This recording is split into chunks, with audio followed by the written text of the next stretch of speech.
The man known to history as King Baldwin IV of Jerusalem was born at some point in the early summer of 1161. The exact date of his birth is not known, nor is the location, though it is usually assumed that it was in the city of Jerusalem. His father was Amalric, Count of Jaffa and Ascalon. As Count, he was one of the foremost lords of the Kingdom of Jerusalem, hardly surprising given that he was a member of the royal family and his brother was King Baldwin III of Jerusalem. The young Baldwin was named after his uncle, the king, who also stood as godfather for the newborn when he was baptized in 1161. Baldwin, though, would never know the monarch for whom he was named. In February 1163, Baldwin III died, most likely from complications owing to dysentery, though suspicions arose that he was poisoned. Childless at just 33 years of age, his death paved the way for his brother Amalric to succeed as King of Jerusalem. With this, Baldwin, who was still shy of his second birthday, became the heir to the Kingdom of Jerusalem.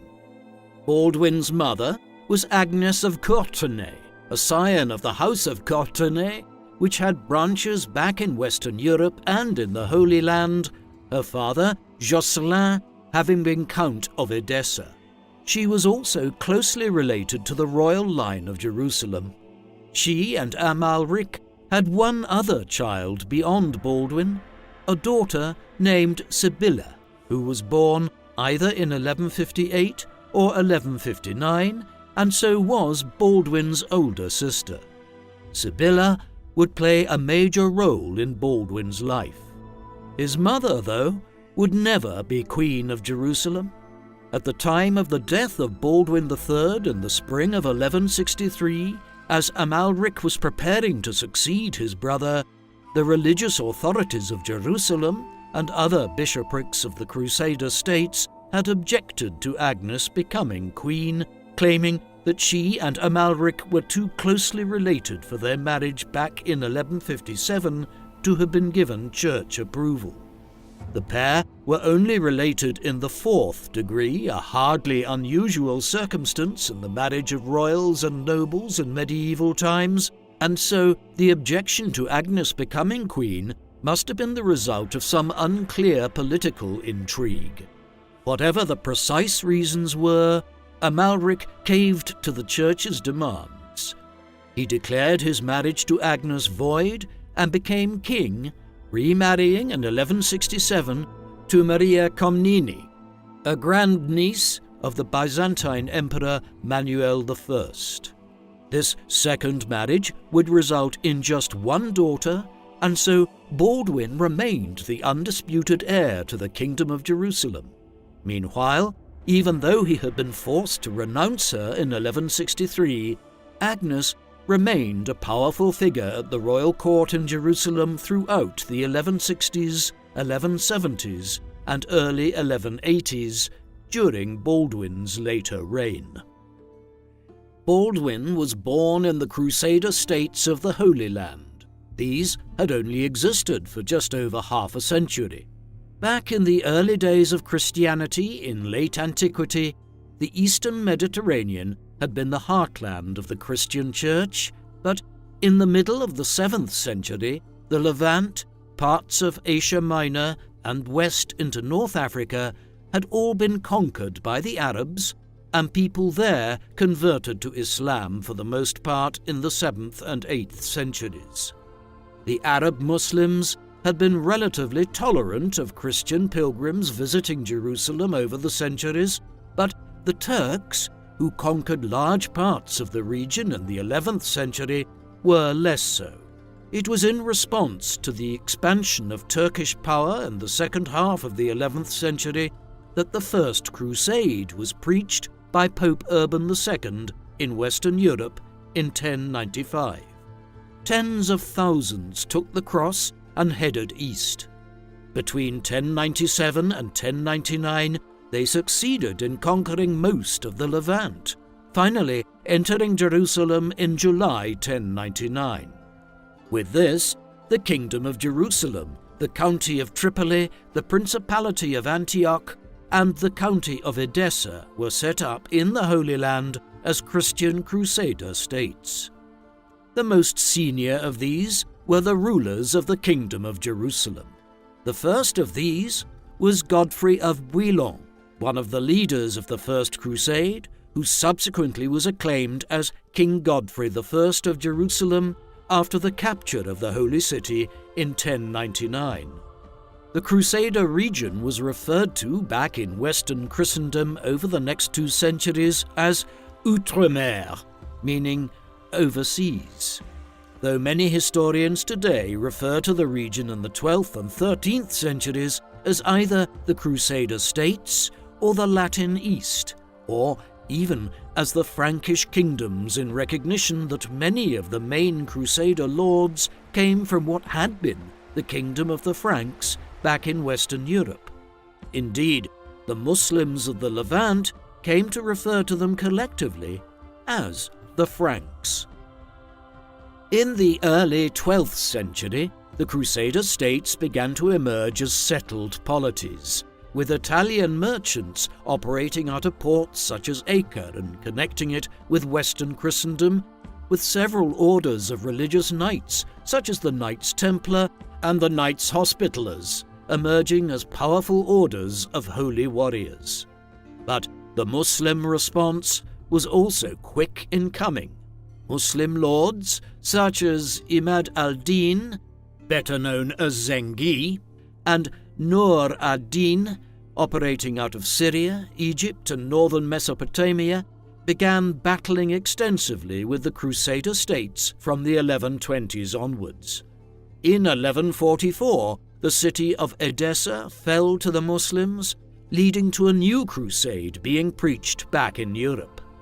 The Second Crusade had been more extensive than the First Crusade, bringing both King Louis VII of France and King Conrad III of Germany to the Holy Land with tens of thousands of warriors. It was a sign of the stiff resistance which the Christians now faced in the Levant that this Second Crusade was far less successful than the first, with little new land brought under the control of the Crusader states, though after the Second Crusade, in 1153, King Baldwin III of Jerusalem, young Baldwin's uncle, had succeeded in seizing Ascalon, one of the few urban centres in the Levant, which the Fatimid rulers of Egypt had managed to retain control of since the First Crusade. But when his brother, Baldwin's father, Amalric, succeeded him in 1163, after Baldwin III died childless, he would face a major threat in the shape of Nur ad-Din. This was the context in which Baldwin IV's life and reign would play out. Before exploring the life of Baldwin, it is worth pausing to briefly consider the nature of the historical sources which are available for the Crusader states at this time.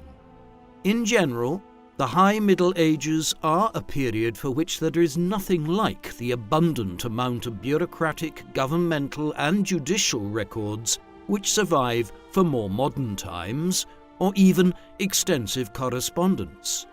This is doubly the case for the Crusader states of the Holy Land, where what records were produced in the 12th century were generally lost and destroyed as the Crusader states collapsed in the course of the 13th century. Owing to this, we are especially reliant on a number of chronicles written by contemporary historians.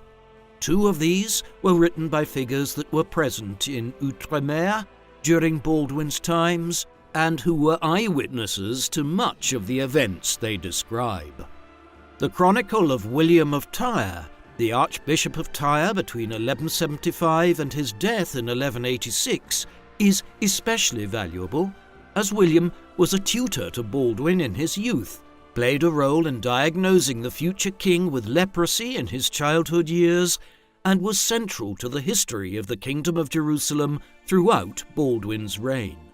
Another valuable contemporary source is the Chronicle of Ernoux and Bernard the Treasurer. This was written by Ernoux, a squire of Balien of Ibelin, a Crusader lord of the 1170s and 1180s. Ernoux's chronicle provides a history of the Crusader states from 1100 to 1228 and is a valuable source for Baldwin's life from an individual who was a teenager there in the early 1180s. While these are the two most important sources for Baldwin's life, there are others which provide some ancillary details, notably a number of Latin chronicles written by figures in Western Europe who related the news that arrived in England, France, and other regions from the Holy Land during Baldwin's reign, while the Libellus de Expugnatione Terrae Sanctae per Saladinum, meaning roughly the Book of the Conquest of the Holy Land by Saladin, written by an anonymous knight who was present in the Holy Land in the 1180s, provides some important details on developments there in the mid-1180s, around the time of Baldwin's death. There are also numerous Arabic and Byzantine chronicles and histories of the late 12th and 13th centuries that shed light on Baldwin's reign. As such, there are a good number of different sources available for Baldwin's life, but inevitably there are still considerable limitations to what we can decipher about a monarch who lived over 800 years ago. From the sources which we have, we know a good deal about how Baldwin was brought up and educated. He would have spent much of his early life in Jerusalem, rarely venturing beyond the city in a land where the Christians held the towns and cities, but where the countryside was prone to attacks by Muslim bands. In Jerusalem, Baldwin would have grown up at a court which had more of a military feel than even those back in medieval Europe, one in which every ruler knew beyond a doubt that his primary role was to defend his state against Muslim incursions and to try to reclaim further territories for the Church, a land where even monks wore armour and carried weapons. In 1170, William of Tyre, the man who would later write a chronicle of Baldwin's reign, returned from the capital of the Byzantine Empire, Constantinople, where Amalric had dispatched him on a diplomatic mission. When he reached Jerusalem, the king appointed him as tutor to his son, as William, who by then was an archdeacon, was widely recognized as one of the most learned figures in Outremer. The dual nature of the Christian Crusader states as polities in which Christians and Muslims often lived side by side was seen in Baldwin's education in other spheres. It was an Arab by the name of Abdul-Khair who taught Baldwin to ride a horse. Baldwin's early years and education were highly significant in other respects. He was sent to live for lengthy periods of time in the household of William of Tyre, and it was while he was there that William first noticed the symptoms of Baldwin's leprosy. In later years, he recounted his discovery in the following way. While he was staying with me, it happened that, as he was playing with some boys of noble birth who were with him, and they were pinching each other on the arms and hands with their nails, as children often do when playing together, the others cried out when they were hurt, whereas he bore it all with great patience, like one who is used to pain, although his friends did not spare him in any way. When this had happened several times, and I was told about it, I thought it was a consequence of his patient disposition, not of his insensitivity to pain, and calling him to me, I began to ask him questions about it, and finally I came to realize that half of his right arm and hand was dead, so that he could not feel the pinchings at all, or even feel if he was bitten. Then I began to feel uncertain in my mind, recalling the words of the wise man who said, it is a certainty that a limb which is without feeling is not conducive to health, and that a sick man who does not feel himself to be so incurs great danger. His father was told, and after the doctors had been consulted, careful attempts were made to help him with poultices, ointments, and even charms, but all in vain, for with the passage of time we came to understand more clearly that this marked the beginning of a more serious and totally incurable disease.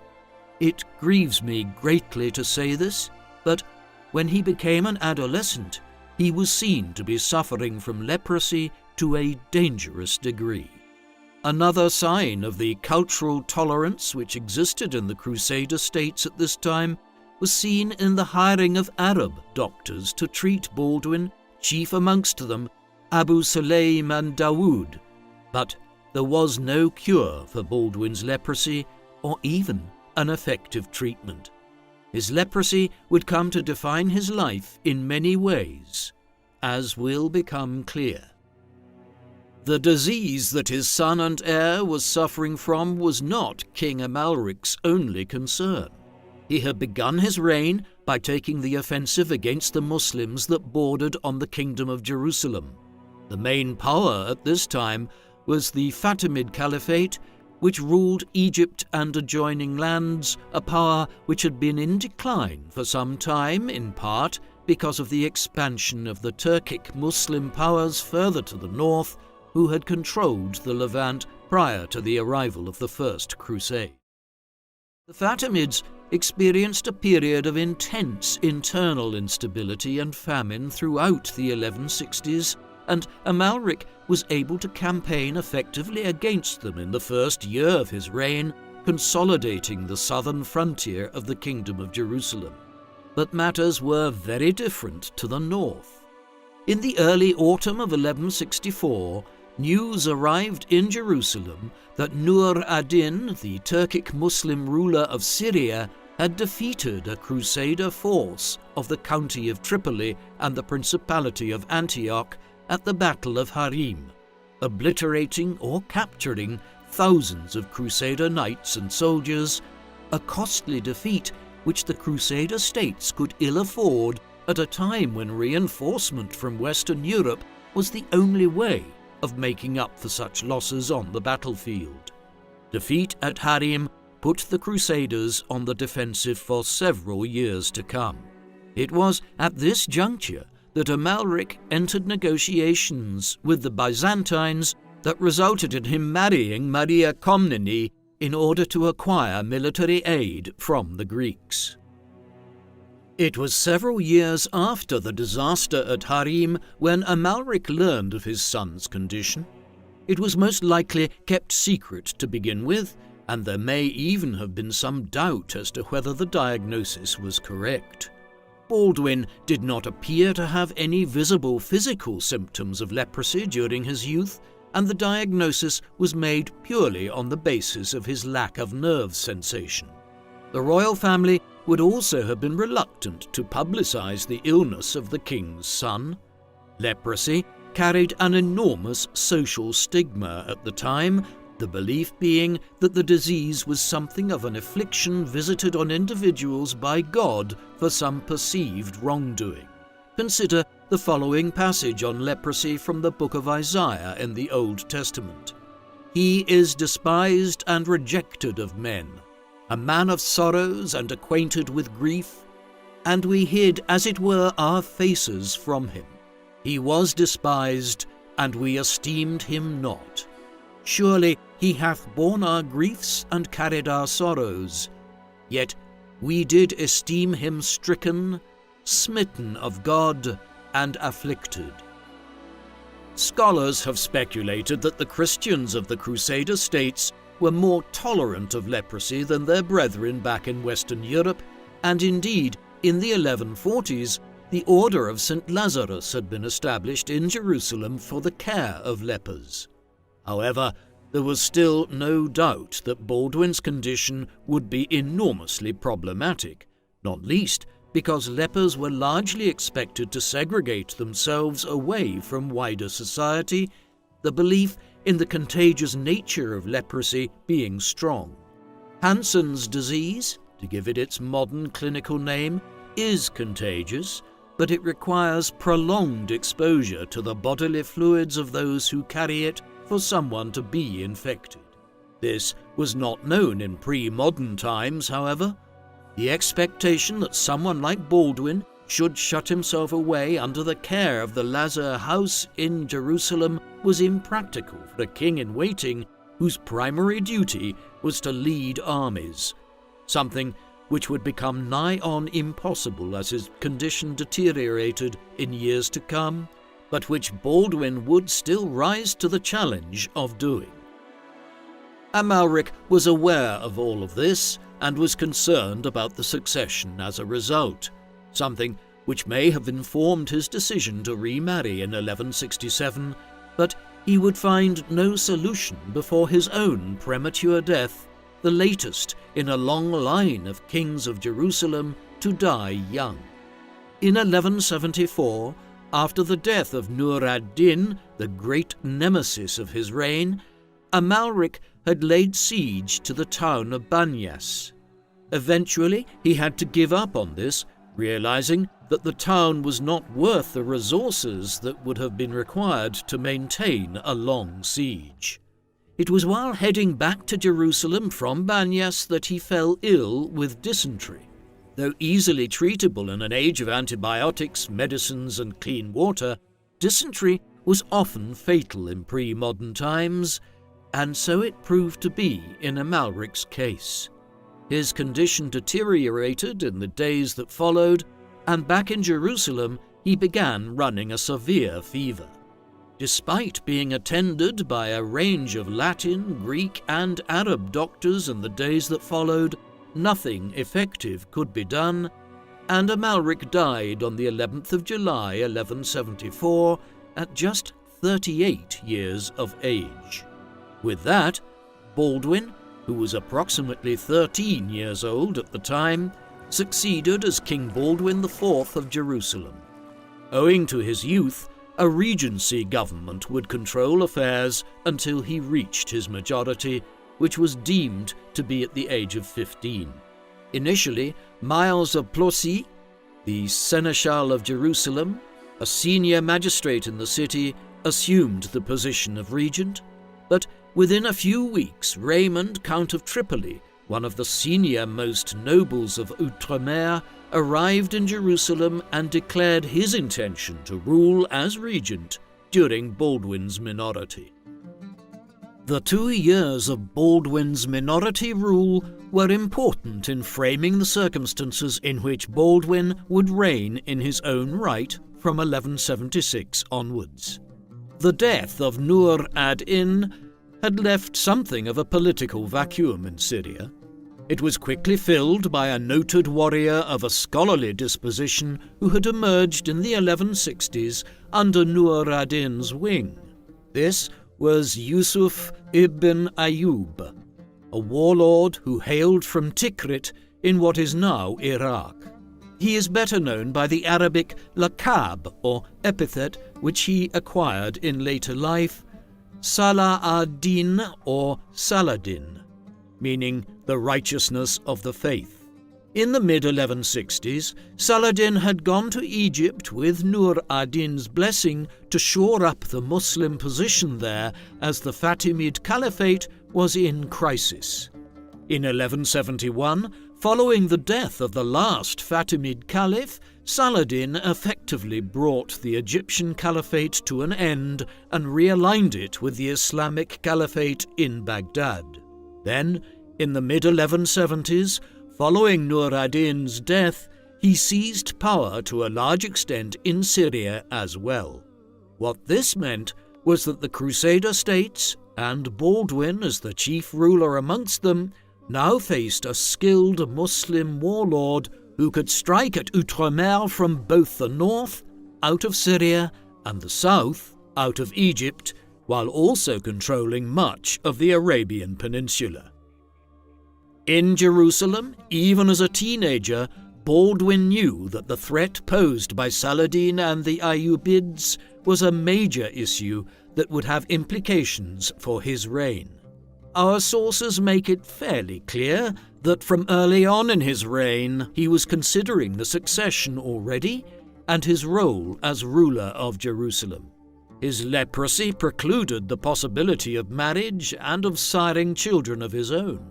He did not have a brother to whom the throne might easily descend, but unlike some Christian kingdoms back in the Latin West, women were not precluded from the succession in the Outremer.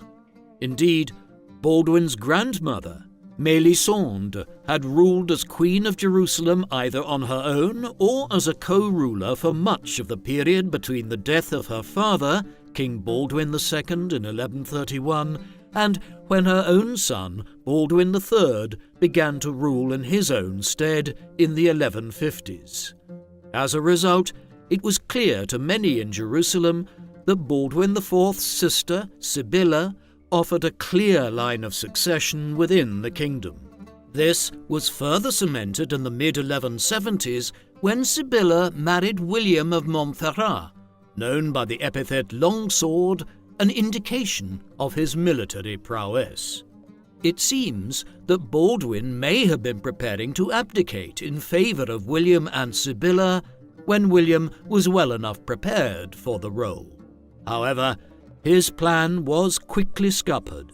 William died in 1177, most likely from malaria, though not before Sibylla fell pregnant with a son who would subsequently be christened Baldwin after his uncle the king. In response to the death of William in 1177, Baldwin moved to appoint Reginald of Chatillon as the new regent. As a king who could not campaign for sustained periods of time against Saladin and other Muslim warlords, Baldwin needed someone who could do so on his behalf, especially so in regions far from Jerusalem. Reginald was an ideal candidate. He was born in France and had only arrived in Outremer in the late 1140s as part of the Second Crusade, becoming a substantial force for a time in the Principality of Antioch during the 1150s, but in more recent years he had established himself as the most aggressive of the Crusaders' nobles, though a ruthless one who launched raids on Cyprus and the Byzantine Empire in an effort to aggrandize himself at the expense of his neighbours, be they Christian or Muslim. Around the time of Baldwin's birth in the early 1160s, Reginald had been captured by the Muslims of Syria and had spent many years in captivity. But in 1176, he had been released on payment of a large ransom. With this, he established himself as the Lord of Outre-Jourdain, a principality to the southeast of the Dead Sea in what is now Jordan, by marrying the lady of the territory, Stephanie of Milly. There, Reginald quickly developed a reputation for his aggressive attacks on the Ayyubid trade and caravan routes between Egypt and their wider territories in Syria and Mesopotamia, sundering connections between the two parts of Saladin's growing sphere of control. Having proved himself in this capacity, Baldwin and his advisers determined that Reginald was the best individual to appoint as regent and military commander of the Kingdom of Jerusalem in 1177. His decision to do so was owing to deteriorating health, Baldwin having seemingly become ill from whatever had killed William Longsword around the same time. Reginald soon distinguished himself in one of the most significant military encounters between the Christian Crusaders and the Muslim lords of the Levant and Egypt during the 12th century, the Battle of Montgisard. Baldwin was involved in this as well. The clash took place against diplomatic efforts by Baldwin to form a new alliance with the Byzantine Empire, Manuel I Komnenos, with the aim of launching a fresh expedition into Egypt. Baldwin's efforts to do so were seemingly aided by the arrival of Philip, Count of Flanders in the Low Countries, to the Holy Land in August 1177 with extensive resources. Philip landed at the port of Acre and immediately sent word to Jerusalem to Baldwin, who was Philip's cousin. Baldwin viewed Philip's arrival as a potential mechanism to allow him to withdraw from the kingship, offering Philip the regency, but Philip refused and also balked at the idea of campaigning into Egypt. Instead, he headed to Tripoli with his forces to join up with Raymond III, Count of Tripoli, for an attack on the city of Harim in Saladin's territory in Syria. Alerted to the movement of hundreds of Crusader knights and auxiliary forces towards Harim, Saladin now decided to strike into the kingdom of Jerusalem while the Crusader resources were deployed far to the north.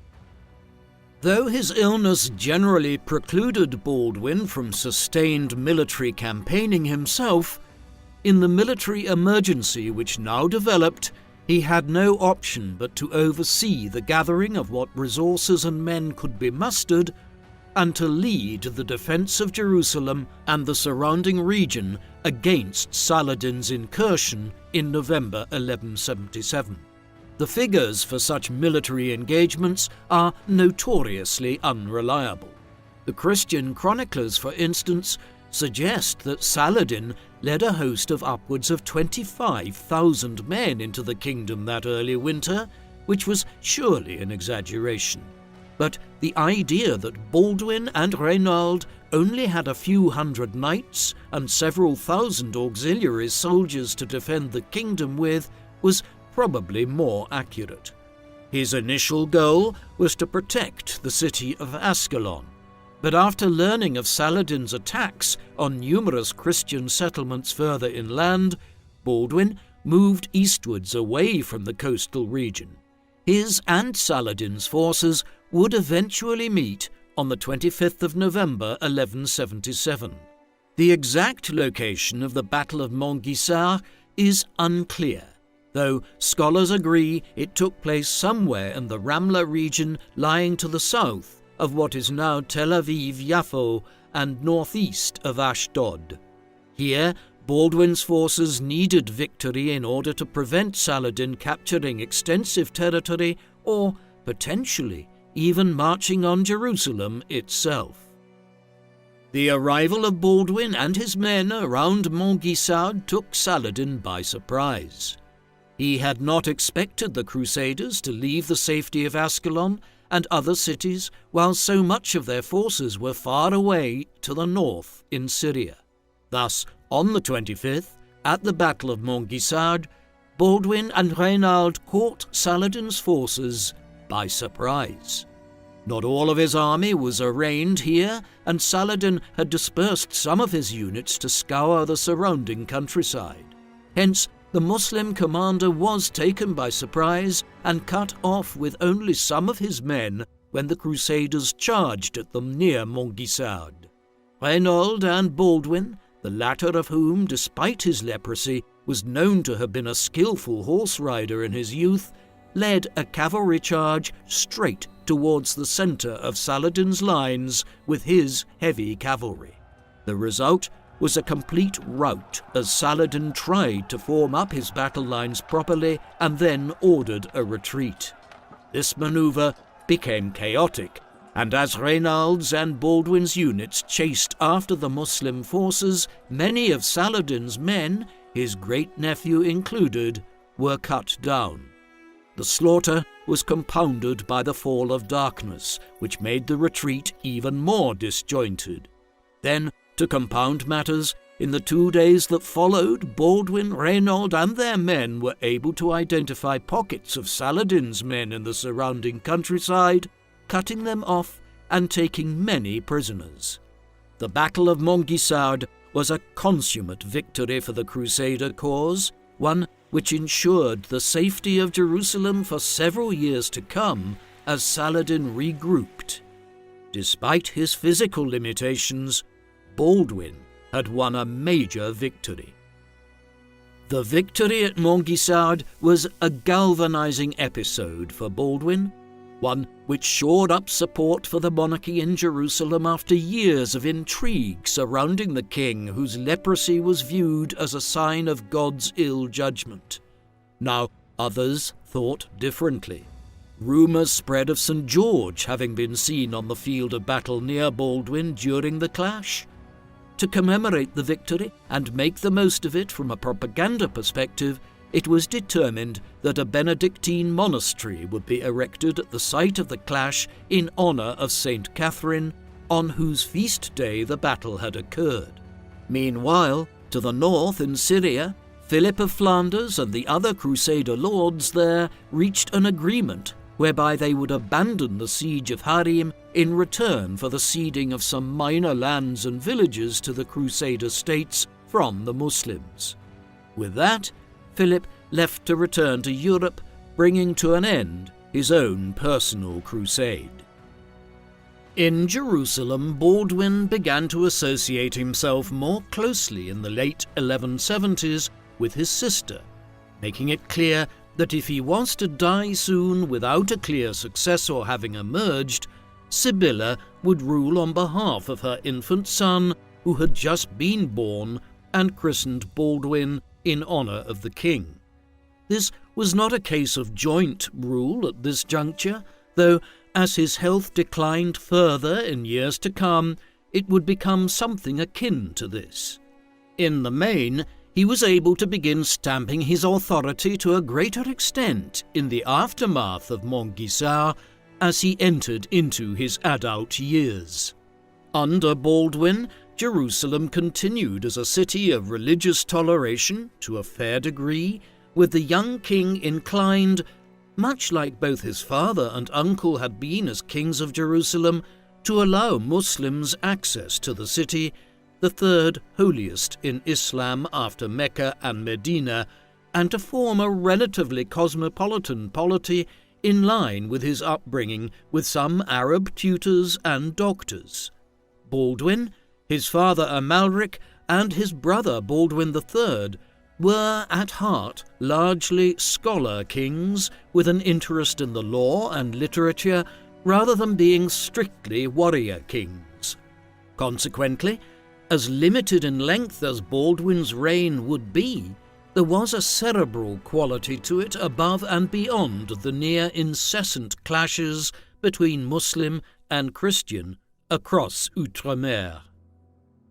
With his newfound role as a substantial leader in the aftermath of Montgisard, Baldwin became a more regular war leader in the years that followed, but it proved nearly impossible to recreate the success of the early winter of 1177. While the Battle of Montgisard had ended in victory, it had also cost the Crusaders men, and in a region where reinforcements nearly always had to arrive from the faraway Latin West, this backup was slow in coming. Broad-based crusades were only ever preached in response to disasters in the Levant, such as the loss of Edessa, which instigated the Second Crusade in the mid-1140s. Successors like Montgisard did not. Instead, when matters were going well for the Christian cause in the Levant, the rulers of Western Europe ignored it and continued their own petty squabbles back in France, England, and Germany. Thus, Baldwin's armies were reduced in size at the end of the 1170s. Saladin, who could acquire many reinforcements when he needed them, realized this and so quickly recovered from the defeat at Montgisard and, in 1179, launched a new military incursion against the Crusader states. This was in response to a raid which Baldwin led into Syria that spring. These movements culminated on the 10th of June 1179 in the Battle of Marjayoun near Sidon. Here, Baldwin and his allies, including the Master of the Knights Templar and Raymond of Tripoli, succeeded in defeating an initial Muslim force, but in the aftermath, Saladin's main force arrived and inflicted a serious defeat on the Christians. The defeat at the Battle of Marjayoun was nearly fatal for Baldwin. In the midst of it, he was unhorsed, and while he was still able to ride at this juncture, he could not remount his horse unaided. In the end, the king had to be rushed from the battlefield, being carried on the back of a Crusader knight, while his personal bodyguard fought their way out of the Muslim forces that had surrounded Baldwin and his entourage. Hence, the King of Jerusalem barely escaped with his life from the battlefield. Others were less fortunate. Many Christian knights and soldiers were killed or taken prisoner. Amongst the prisoners was Odo of Saint-Amand, the Grand Master of the Knights Templar. He would die in captivity the following year. Count Raymond of Tripoli only barely escaped from the fighting. Overall, the Battle of Marj Ayoun was a disaster for the Crusader cause, reversing the victory a year and a half earlier at Montgisard. Where Baldwin had hoped to follow up that initial success by expanding his domain, in the aftermath of Marj Ayoun, as the 1180s dawned, the Crusaders were now on the back foot, with a dwindling amount of military resources, and were forced to adopt a defensive posture. Saladin, by way of contrast, was buoyant. After the Battle of Marj Ayoun, he immediately moved to strike at the castle of Chatillon. Baldwin had ordered the construction of this structure the previous year, overlooking Jacob's Ford, one of the larger fords of the upper course of the Jordan River. The castle was virtually complete by the summer of 1179 and now formed an important Crusader stronghold on the main route between the Galilee region eastwards through the Golan Heights and into Syria. Unhappy with the new Christian construction, Saladin decided to destroy it just weeks after Marj Ayoun, having previously attempted to bribe Baldwin into ceasing construction at Jacob's Ford. When that failed, and with Baldwin and the other Crusader lords reeling from the defeat at Marj Ayoun, he initiated a siege on the 23rd of August, which lasted for just over a week, before a tunnel was successfully dug under the walls and a fire lit, collapsing the walls through a siege method known as sapping. With this, the Muslims burst into the fortress, killing many of the Crusaders and taking several hundred prisoners in another major defeat for Baldwin. The castle was left abandoned with the walls semi-collapsed, though some of their ruins are still visible today, 8.5 centuries later. The victory was also not without cost for Saladin, as an outbreak of disease occurred amongst his men after seizing Chatillon and claimed many Muslim soldiers. Back in Jerusalem, as the full scale of the military reverse which had occurred in the summer of 1179 became clear, political measures were taken to try to acquire greater support from the Latin West for the Crusader cause in the East, and to shore up the government in Jerusalem itself. At the heart of this were the royal family and a newcomer to the Holy Land, Guy of Lusignan. Guy was a French knight who arrived in the Levant at some juncture in the second half of the 1170s. The exact time of his appearance remains a matter of debate, but he was clearly in Jerusalem by 1179 when the disastrous Christian defeats at Marj Ayoun and Jacob's Ford occurred, or shortly thereafter.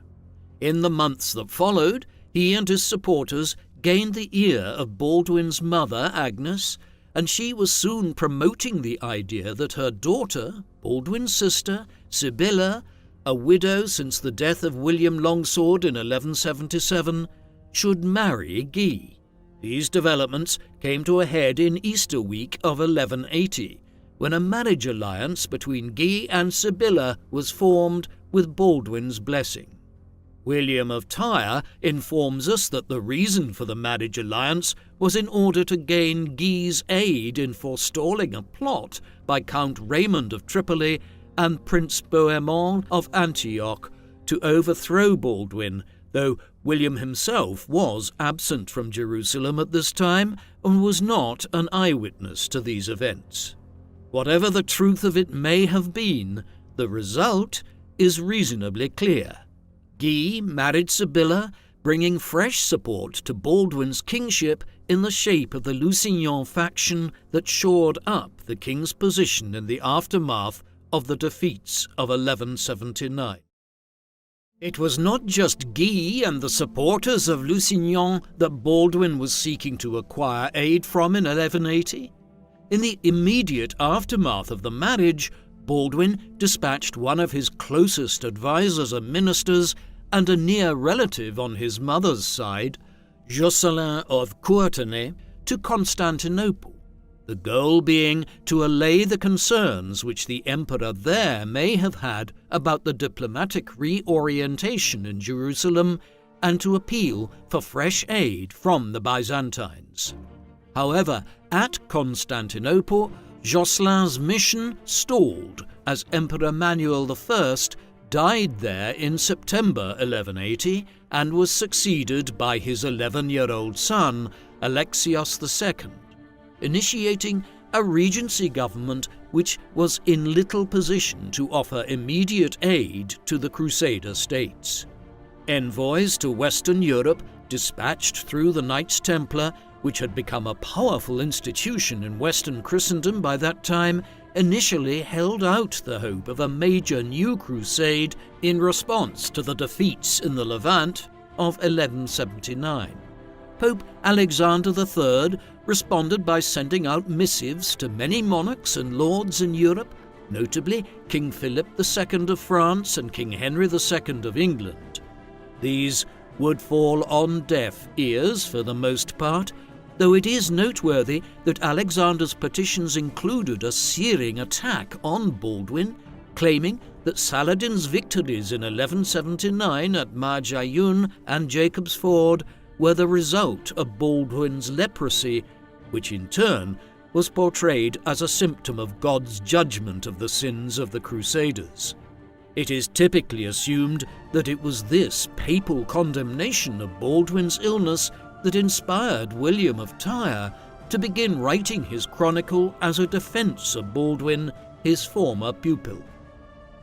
While little material support was forthcoming from the West to the Christians of the Levant in the early 1180s, circumstances were nevertheless improving for Baldwin and the Crusader lords there during these years.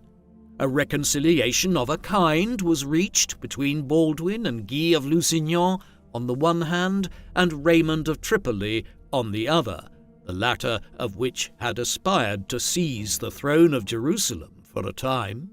With this rapprochement, the Crusaders assembled their forces and were able to meet Saladin's armies again in the field at La Fortele, in the south of the Galilee region, in July of 1182.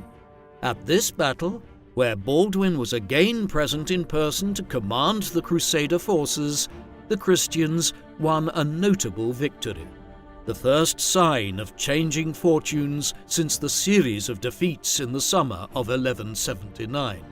Saladin made a further effort to strike that summer against Beirut, but Baldwin, Guy, and Raymond, assisted by a small contingent of reinforcements from Germany and Italy, led by Duke Henry of Lotharingia, and financed by the merchants of the port city of Pisa in Italy, were able to fend off the attack.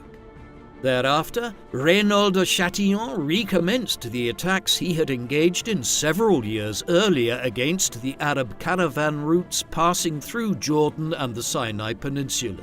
He even managed to launch 5 Crusader warships on the Red Sea near the Gulf of Aqaba, a feat never before accomplished by the Crusaders.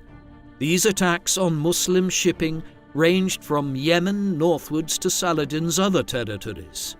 In 1183, a Christian force even penetrated Arabia to within a day's march of Medina.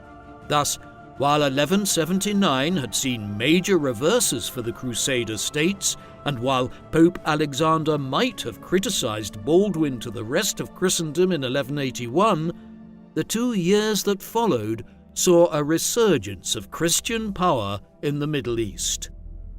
While 1182 and 1183 had seen some successes, Baldwin's own personal circumstances were not good. His health had begun to decline precipitously in the early 1180s.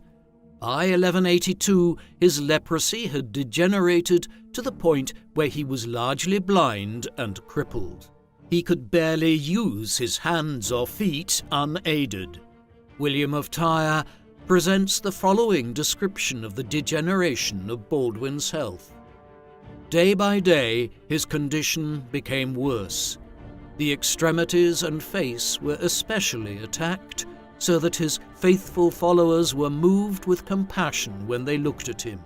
In addition, the leprosy, which had begun to trouble him at the beginning of his reign, in fact, in very early youth, became much worse than usual. His sight failed, and his extremities were covered with ulcerations, so that he was unable to use either his hands or his feet. Yet, up to this time, he had declined to heed the suggestion offered by some that he lay aside his kingly dignity and give up the administration of the realm. Despite these ailments, there was resilience to Baldwin.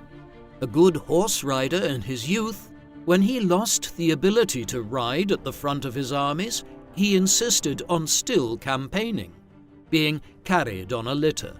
In Jerusalem, he attended councils of state even when ill.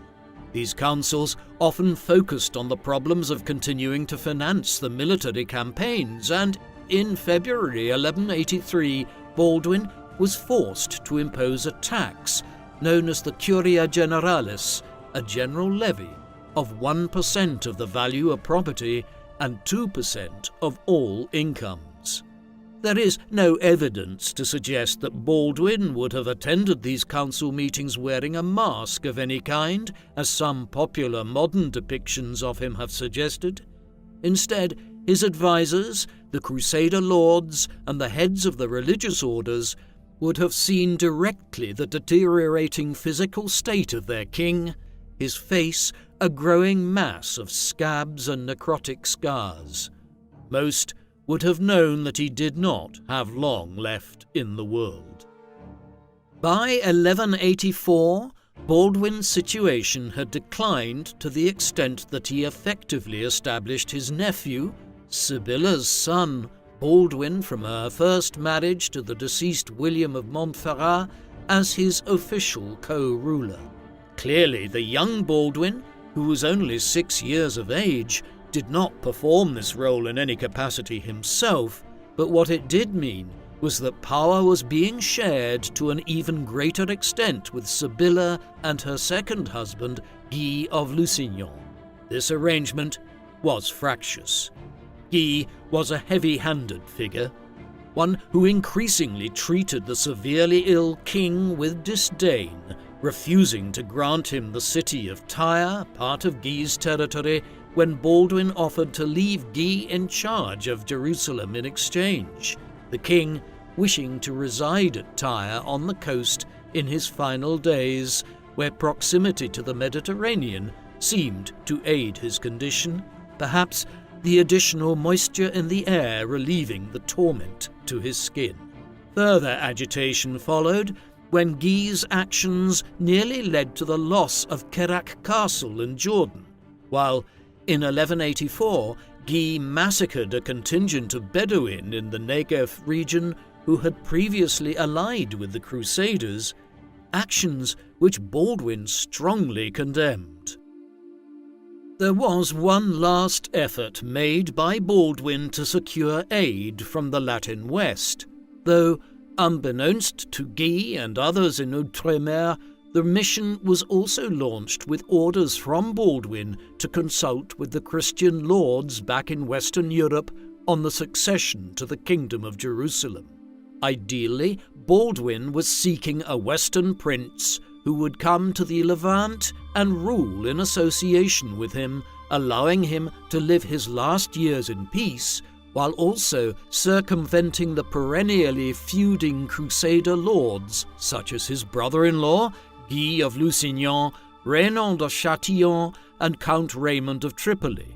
The mission was led by Heraclius, the Latin Patriarch of Jerusalem and Archbishop of Caesarea, the leading Christian religious figure in the Levant.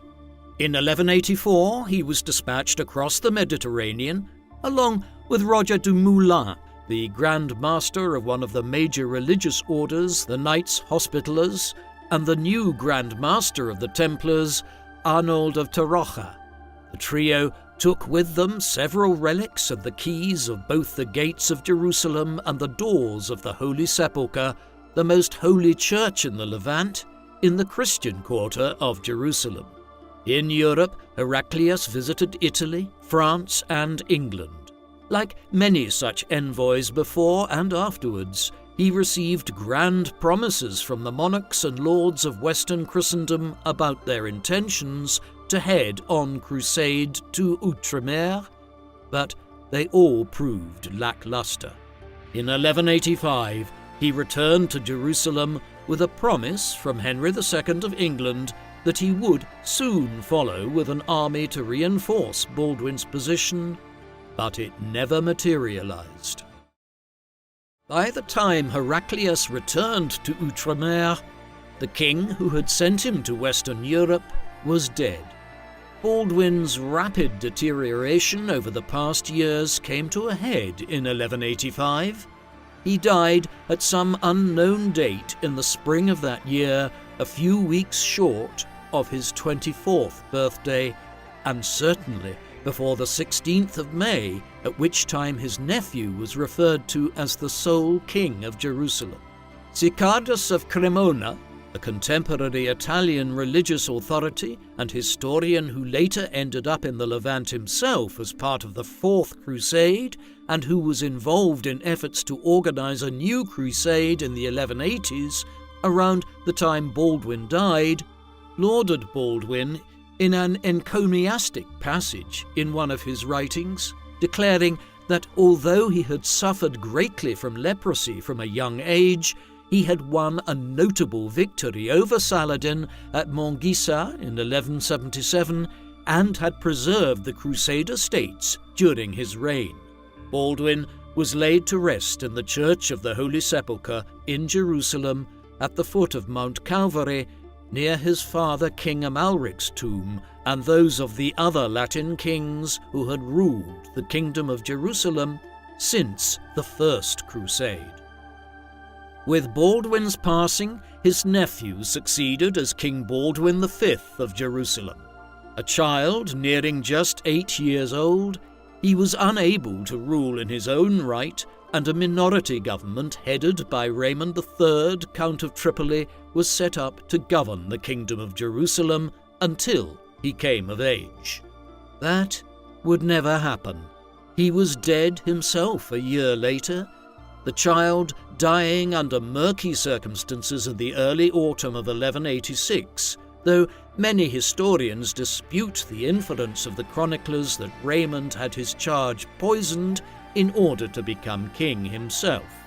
In any event, it was not Raymond who claimed the throne after Baldwin V's premature death, but instead Sibylla and her husband Guy of Lusignan stepped into the breach.